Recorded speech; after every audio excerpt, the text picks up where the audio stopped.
Diabetes হয়েছে কিনা আমরা কিভাবে বুঝতে পারবো? অনেক সময় দেখা যায় যে বিভিন্ন রোগী অন্য কোনো রোগের জন্য আসলে বিভিন্ন পরীক্ষা নিরীক্ষার পরে দেখা যায় যে তার ডায়াবেটিসটা অনেক বেশি। তো সেটা আমরা সাধারণত ইনসিডেন্টাল ডায়াবেটিস বলি।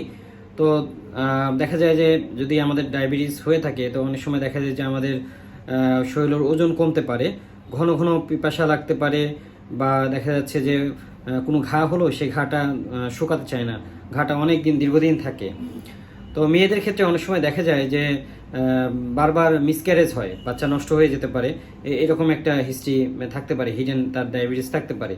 তো ছেলেদের ক্ষেত্রে অনেক সময় দেখা যায় যে সেক্সুয়াল বিভিন্ন ডিসফাংশন দেখা যায়, যে তাদের হলো বিভিন্ন সেক্সুয়াল অ্যাক্টিভিটির আগ্রহ বা আর্টটা কমে যায়। তো এইসব কারণে অনেক এইরকম আরও অনেক ধরনের লক্ষণ নিয়ে আসতে পারে, যেটা আসলে ডায়াবেটিস হতে পারে। তো এই ধরনের লক্ষণগুলো যদি আমরা আমাদের মধ্যে খুঁজে পাই, তা আমরা যেন ডায়াবেটিস পরীক্ষা করি এবং ডাক্তারের পরামর্শ নিই। ধন্যবাদ।